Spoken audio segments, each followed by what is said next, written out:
Hey everyone, good afternoon. Thank you so much for joining us for another session of Succeeding in the Workplace. We're going to go ahead and get started in a minute or two, and I'm going to turn it over to Ebony Tyler. Good afternoon, everyone. Happy Tuesday. So glad to see you all here today. So my name is Ebony Tyler, and I am the founder of Liberated Success, and this is our fourth Tuesday together. So I founded Liberated Success. We are a youth career development nonprofit, and I created this organization to support young people ages 14 to 24 in their career journey. So Succeeding in the Workplace, this webinar series, it's designed to help you build your career toolbox.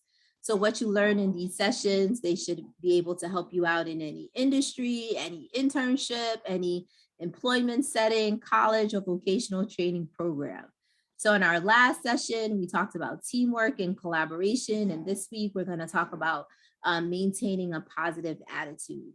So in the chat, I want you to think about a time that you were super frustrated about something. Maybe it was a grade, a poor grade, or you got a poor outcome on a project and you weren't able to express your frustration. How did you deal with it? So I'm going to share my screen and we'll get started. All right.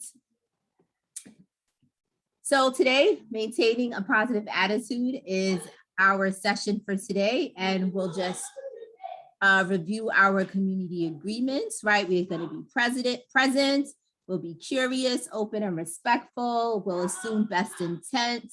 We will take space and make space, and we will have one mic. So our session goals for today, and we will definitely speak from our own experience. Sorry about that. So our session goals today is we're going to talk like last week, we talked about teamwork and collaboration, but this week we want to focus on ourselves. We want to focus on maintaining a positive attitude and developing a work ethic, and talk a little bit about what workplace etiquette is. So our session goals are to discuss the characteristics of an enthusiastic employee, the importance of maintaining a positive attitude. We will define work ethic, and we will discuss the do's and don'ts of workplace etiquette. So let's hear some voices about our icebreaker activities. So if you would like to unmute, you can share about perhaps a time that you were super frustrated about something, and you couldn't really share how you were feeling at that time, right? Whether it was a grade or a poor outcome on a project. How did you deal with it? So I said that, sorry, hold on. I said that there was a test that I worked really hard on. I studied a lot for it, but I failed it either way. And it was very frustrating and annoying to me on like my result. But I handled it by rewarding myself either way, because as much as I did not pass the test, I still tried my best and I studied as hard as I can. So I let myself have a little self-care day with my favorite foods, and I knew that I would try harder next time. Thank you, Catherine. I appreciate that. You took care of yourself. Anyone else want to share? So last year in my biology projects, I was trying my best, but I got an 80. That wasn't my desired goal, but I didn't know what I did wrong or anything. So in the next one, the teacher used to give one project each marking period so the next one, I think I got an 85. So like after I compared those two, I kind of saw what she was like increasing the grades upon. Then for the next two, I did my best and got I don't know, 90 or 95 or something. That kind of affected my final average. Then I got an A in the end. So. Thank you for sharing. So what I noticed in both of your stories, right, it was about your attitude, right? And it's all about your attitude, right? And attitude, right? It's the way that we act, how we behave. It shows what we're thinking and what we're feeling, right? Like it's a state of mind. And Webster's dictionary defines attitude as a state of readiness to respond in a characteristic way to an object or a concept or a situation, right? So it's what we put out, right? And so I'm gonna drop in the chat the Jamboard, and I want us to maybe put on here some, let's see, let me get the link.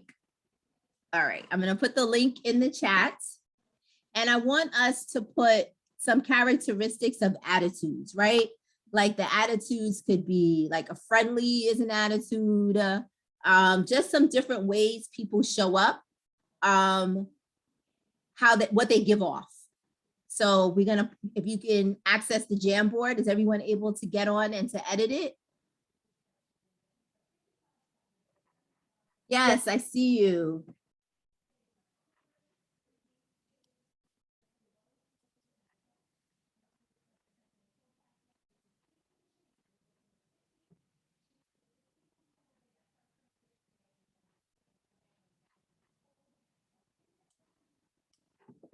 So you just grab the sticky and then you should be able to type on it. Are you able to type on it? Yes. Okay, great.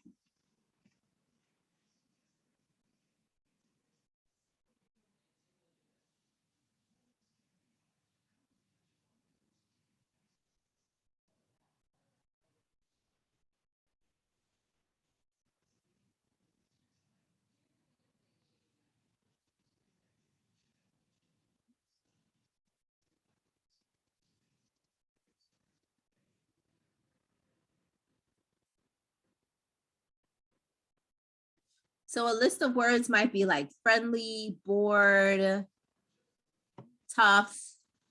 Sometimes people put off like a cool attitude.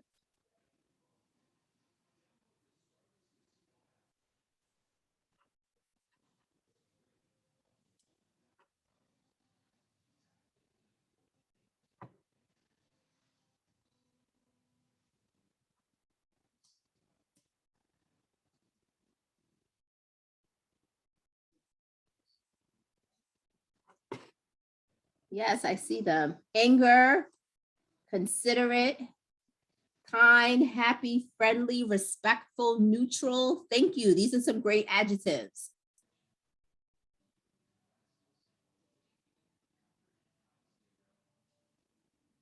Annoyed, calm.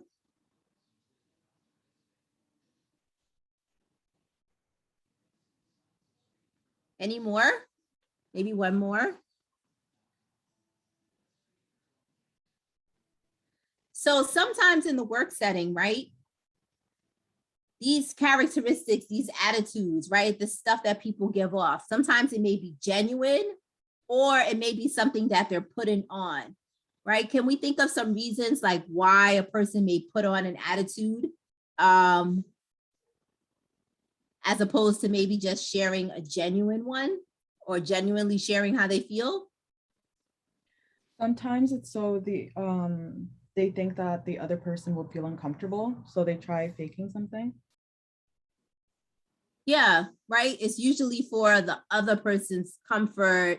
It depends on the situation, right? It could be for your own comfort. You don't really want to show how you're really feeling right now, right? You may want to process those thoughts later, right? So some days, right, I have meetings and I have workshops and I'm not really feeling that great, right? But I have like a lot of things happening in like the background of my life. And I have to put on like an attitude of happiness or enthusiasm, right? Because my business, my work is to interact with people. And I don't want to infect people with like a bad mood or a bad attitude. And that happens a lot sometimes in the workplace, right? Diana said it's a response to feeling like they're in a hard place. Yeah, right? Like you're having a hard day and something's going on with you, but you don't want to spread that, right? Like in the workplace. So enthusiasm, that is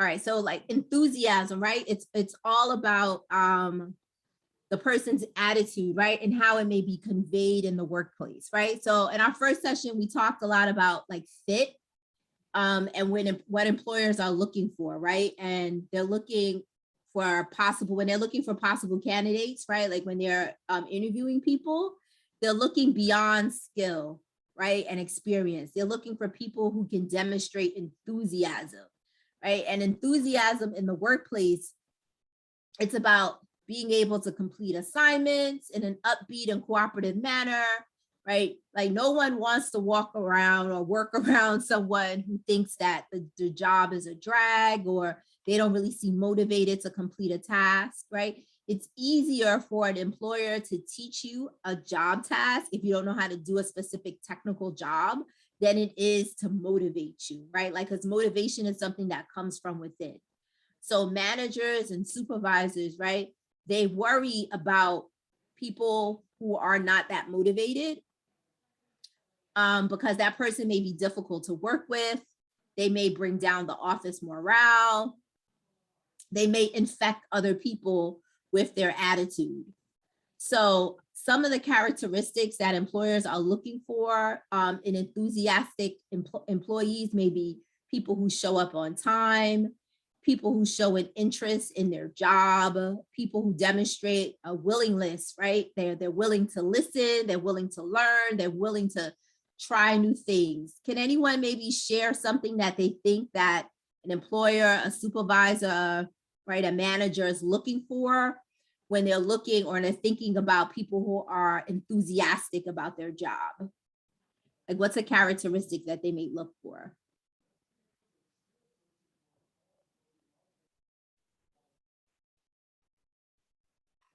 And you could just unmute or you could pop it in the chat. Yep, your willingness to learn and to try new things, to try your best. Yes, to be friendly. Yes, right? Those are things that are you can control, right? Someone who's always on time and ready to share ideas, right? That speaks to what we talked about a lot the 2 sessions ago, right? Teamwork and collaboration. So a workplace, an example, right, of enthusiasm in the workplace could be in a customer service setting, right? An employee who goes and approaches the customers and asks them if they need help before the customer comes up to them, right? That person kind of shows that they're enthusiastic about their job.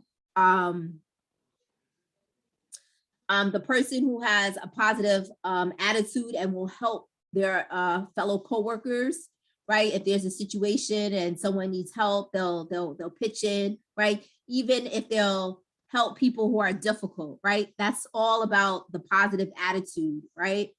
Also the ability to be able to respond to constructive criticism, right? It shows that you're matured and that you can take feedback and that you're willing to improve. So overall, an employee with enthusiasm comes across as someone who wants to be at the job, right? They want to complete their work task. Now, maintaining a positive attitude and having enthusiasm is not about sucking up, right? It's about knowing that you are in control and that you make a conscious effort to be in a good space, to be pleasant, to be a pleasant human being, right, around other people that you're working with. So some strategies around maintaining a positive attitude would be to use positive affirmations, right? Like sometimes we gotta hype ourselves up. I like to hype myself up. Like if I'm really nervous about something, you know, I'll say to myself, like, I can handle this. I'm ready for this. I got this. Positive, the way we speak to ourselves really has an effect on how we perform. You can journal, you can write down the things that you're grateful for, right? Like I once had a job I didn't necessarily really like or enjoy, but I still had to have a positive attitude when I would go in there. So I would write down in my journal the things that that job afforded me to have, right? Like I was able to buy my kids sneakers if they wanted it. I was able to get a new cell phone. I was able to pay my rent, right? I was able to do things because of that job. So I had to restructure my mind, how I thought about it, right? If you have a large goal, you want to focus on like the first step of what you have to do instead of worrying about the big project. And then, talking to people, sharing your fears with someone that you trust, asking them for assurance, those things all contribute to having a positive attitude. And then listening to music. Music is really helpful. What are some things that you guys are listening to? I'm just curious of what the young people are listening to. You can come off mute and just share what you're listening to, or you can pop it in the chat.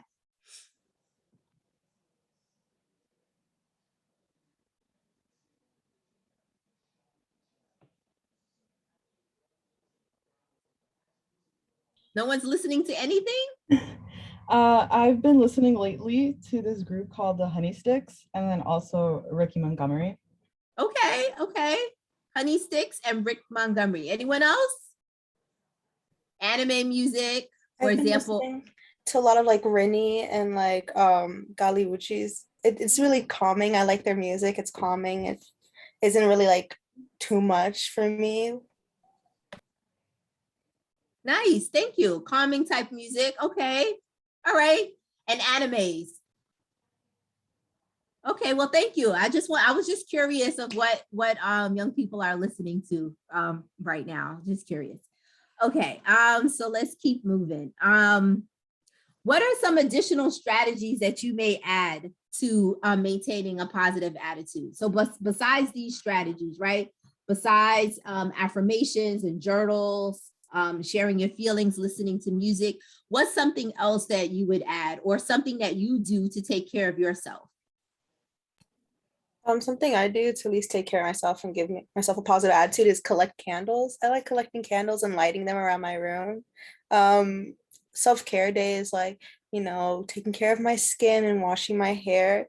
It takes away all the negative energy that's built up. It's really nice. Nice. I like that, Diana.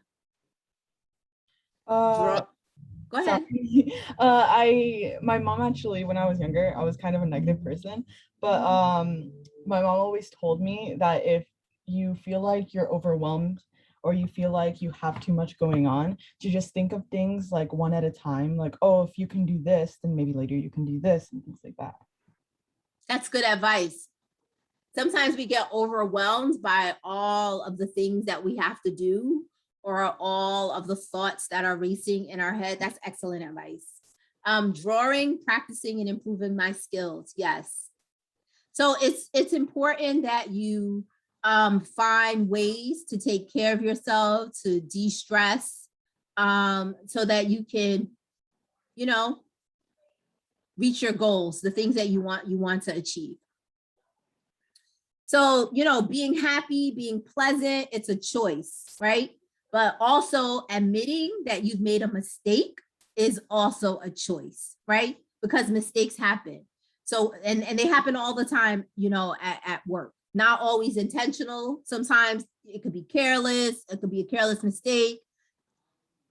An error that you didn't, catch, right? Like you could mess up a customer's order. You can make an error on a spreadsheet.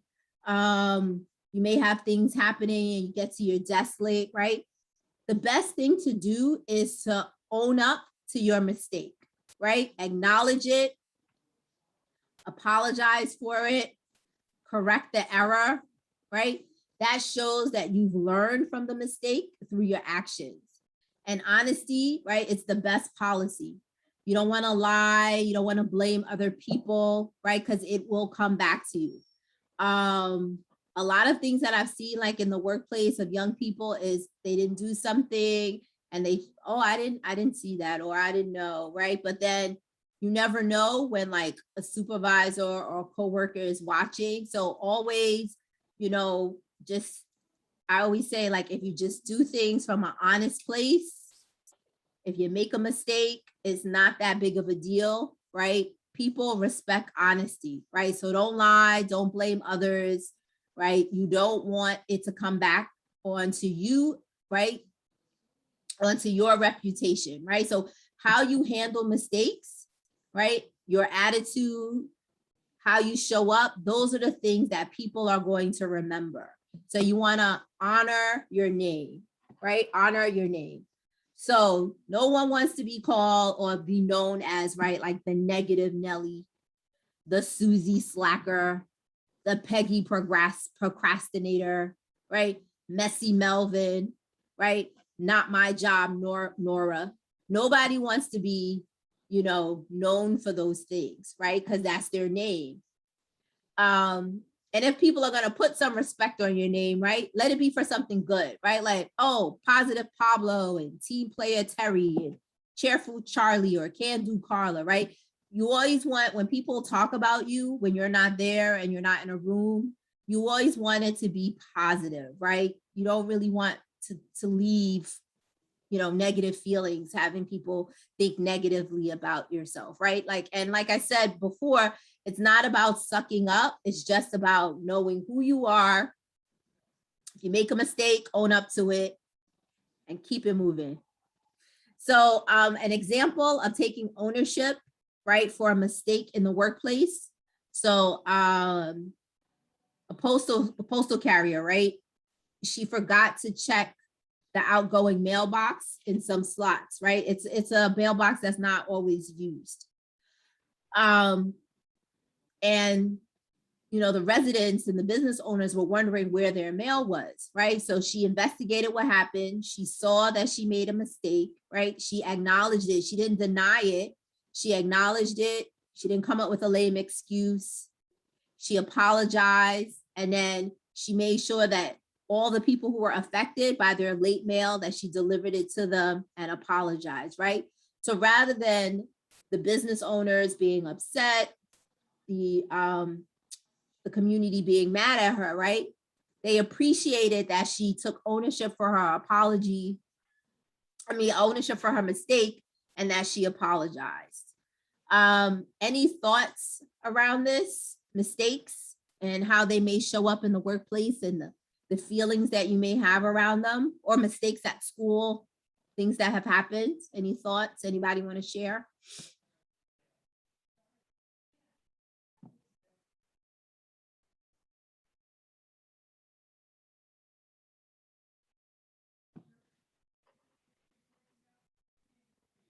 Okay, then we will keep going. All right, work ethic, right? So work ethic is defined as a belief in work as morally good. It's a set of values centered on the importance of doing work and reflected especially in a desire, right? Like that's the technical definition of work ethic. Moving up in the workplace, right? Getting a promotion, advancing in your career, earning more money is about your perceived work ethic, right? It's what other people see as your work ethic, right? So generally, and I like to tell you guys about what managers and employers are looking for, right? So that way you know. So they're looking for people who have honesty and integrity, right? Honesty, again, best policy to be honest, admit your mistakes, honor your name. They're looking for folks who are reliable and responsible, right? People who show up on time, people who do what they say that they're going to do, people who meet deadlines, right? So if you say you're going to do something on Tuesday, then you do it on Tuesday, right? People who are able to meet deadlines, right? It's supposed to be in by 5, you got it in before 5. They're looking for people who are motivated to grow, right? Asking questions, learning new techniques, seeking professional development. So in the workplace, if you don't know, it's always best to just ask questions, right? They always say there's no dumb questions. You should definitely ask if you're confused. And then learning new ways of doing things, right? Someone, maybe your coworker is a little bit more efficient. Ask them, how did they come up with that technique? And then as you start to progress in your careers, there'll be opportunities for professional development, right? Opportunities for learning more about your industry. And those are the the trainings and workshops that you should participate in, right? Like a lot of jobs offer professional development, and you want to take as much opportunity that's given to you, right? Like these trainings, sometimes they're free. And it's a way for you to sharpen your skills for whatever your next move is. And then people who are able to accept constructive criticism, right? That's really important. There's a comment in the chat. In some, what'd you say? It's the same in other places like school too. He used to get hesitate to ask questions and to feel embarrassed, but you don't anymore. I'm glad you don't feel embarrassed anymore. You should never feel really embarrassed to ask a question, right? If you don't know what you don't know, right? And how are you going to advance? How are you going to learn something new if you don't ask? Thank you for sharing that. I appreciate that. Other ways work ethic comes out, right? Again, having that positive attitude and then being self-motivated, right? Individuals who are self-motivated, they don't require a lot of supervision. Once they understand the job task, they're able to get it done independently. Managers, supervisors, right? Business owners, they really appreciate people who are self-motivated and who can work on their own. Yes, ask questions, right? But once you got it and you can get it done, they really appreciate that, right? Like, because then you're a valued employee, right? You're not someone that also takes time from them to be able to show you how to do things. And then people who embrace change, right? The workplace, it's fluid. It's always changing because priorities can be changing, right? What was a high priority yesterday, maybe a different priority next week, right? So having flexibility to adapt to change instead of being rigid or being upset when plans change, right? Like you can have those feelings, but how you express it in the workplace is what people are going to remember. So honesty, integrity, being responsible and reliable, being self-motivated, being motivated to grow, embracing change. These are all characteristics that managers and supervisors that they're looking for when they have to make decisions about who to promote, who to give a raise to, who to give more responsibility to, right? All of this shows up as your work ethic. Any questions, concerns, comments about work ethic?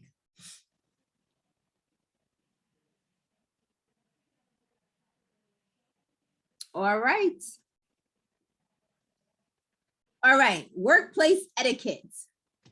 Now, the term etiquette, right? You may think of choosing a fork, choosing the right fork, right? Like at a fancy restaurant, writing thank you notes, after a party, right? You had a big party, a wedding, baby shower, writing those thank you notes, right? That's etiquette. But workplace etiquette, it's pretty simple, right? It's the accepted set of manners and behaviors that are appropriate for the workplace. And workplace etiquette, it's based on the needs of people that are found in social environments, right? So it's about situations that require respect and sensitivity to people's feelings. That's really what it is, right? So let's, some examples of some bad workplace etiquette is people who only talk nicely to people who they deem to be important, right? That's bad workplace etiquette. People who only talk to the boss or the decision makers, when actually you should be kind to everyone in the workplace, right? Not because of their job title or what they can do for you, just as a human to human, right? Another example of bad workplace etiquette are, folks who don't RSVP to meetings or events, right? You're always wondering, did they get the email? Are they coming? We sent it to them, right? That's not so good workplace etiquette. And then this is a scenario that kind of happens. This could happen at school, could happen at work. It just happened in the world, right? You're going through a door, a group of people going through the door, and you think that the person who's in front of you are going to hold the door open, and they don't. They just walk through and they don't hold the door open. And then that causes like some type of friction when you see the person, right? Just common etiquette is just hold the door until you see that the person has gotten through. And those things have caused so much friction in the workplace so many times because people have think that, oh, they don't like me. Oh, because they didn't hold the door for me, right? Could just be that that's not a courteous person. So workplace etiquette is really about just extending basic courtesies to other people, right? It's treating people how you want to be treated. Very simple. So I want to share with you my top 5 do's and don'ts of the workplace etiquette. Would anyone like to read them off? I'll read them. Thank you. So for do's, it's greet people politely and pronounce their names correctly. Use proper hygiene, especially when you're sick. Be polite, kind, friendly, and courteous to everyone at work. Understanding and follow all rules related to shared resources, such as the coffee pot or copy machines, and provide help when appropriate. Thank you. And the don'ts? Oh, wait, hold on, sorry. So for don'ts, it's call someone by a nickname or shorten a person's name unless he or she requests it. Spread germs or come to work while contagious. Yell, eavesdrop, gossip, spread rumors, swear, or use offensive, racist, or sexist language. Violate written or unwritten workplace rules and interrupt people or complete their sentences. Thank you. Is there anything that someone would add to this as just a general do or don't for the workplace?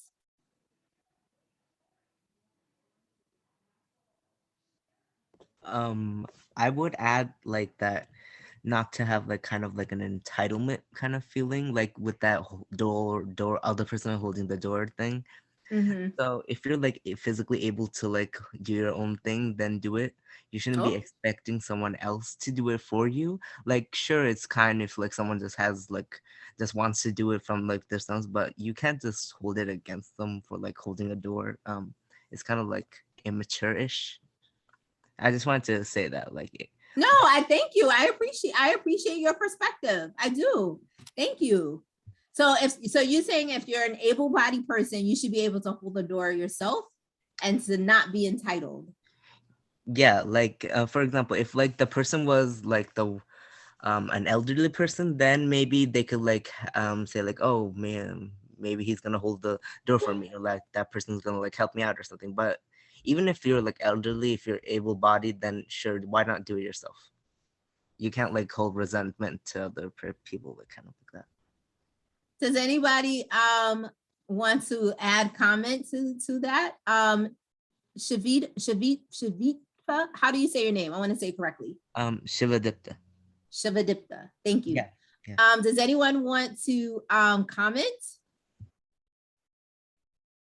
I feel like while that is true, and yes, if you're capable of doing it yourself, of course, go for it. But I feel like you should also be aware of the people around you and be considerate of others. Thank you. Yeah, I mean, your opinion and how you feel about it, I totally get it. But I want to just say that, workplace etiquette is just courtesy, right? And again, going back to the definition, right? It's a shared value between, a group of people in a workplace. And, that comes up with workplace culture, right? Like one of the don'ts on this list is don't violate written or unwritten workplace rules. Most workplaces are courteous, right? And again, it's not about sucking up or being someone that you're not. It's just you don't want anybody to put any dirt on your name and say like, oh, he's rude, right? Or he's not courteous. So these are all just ideas for you to add to your toolbox to think about them. But I definitely appreciate your perspective. Thank you. Does anyone else want to maybe add some comments about the do's and don'ts? I just wanted to add to that like courteous thing. Yeah. So yeah, for example, if someone wasn't like courteous at the moment to like me, it doesn't mean that you're not gonna be courteous to them. Like you don't have to like kind of like not treat them like the way you would like other person just because they kind of like didn't like know you were there or something. Like if someone's not nice to you, it doesn't mean that you have to be rude to them in return. Yeah. Just be you. Yeah, I totally agree with you. I always would tell my sons, right? Just because someone lacks humanity, don't let them take away yours, right? Like you don't have to stoop down to someone's level, right? It's just always better, easier to just take the high road, right? Because we're not going to always be in the same space and the same job. And depending on what industry you go into, a lot of people know each other in industries, right? Like the business that I'm in, which is youth workforce development, everybody knows everybody, even though like it's New York City, New Jersey.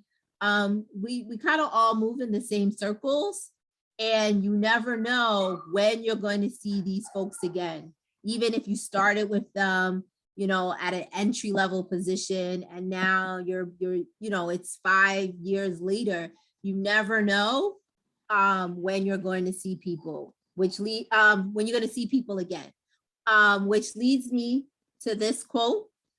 Would someone like to read it?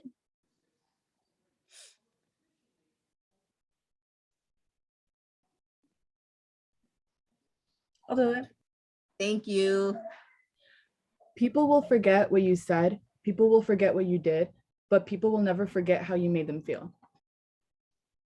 Yeah, that's a quote from Maya Angelou, right? And people will always remember how you feel, how you made them feel. I once was on an interview panel, and I remember the person, but I didn't necessarily remember the interaction that we had, but I knew that I didn't have any like negative feelings towards the person. Like when I saw them, it wasn't like, oh, her, right? It was like, oh, her. Couldn't exactly remember the details, but it was a feeling, right? You know, sometimes the kids say it's just vibes, but those vibes really do count. So that concludes today's workshop. And we have one more on the 23rd, praise, criticism, and feedback. And I hope to see you all then. Does anyone have any final thoughts on today's discussion?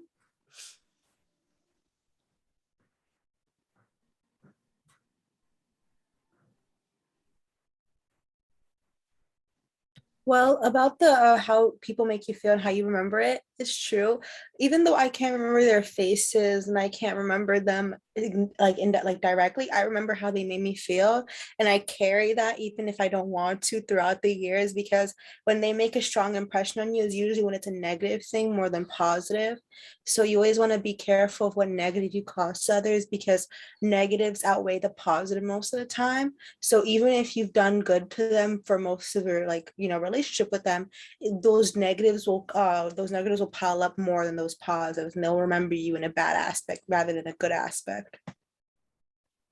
That was perfect, Diana. Thank you for closing us with that.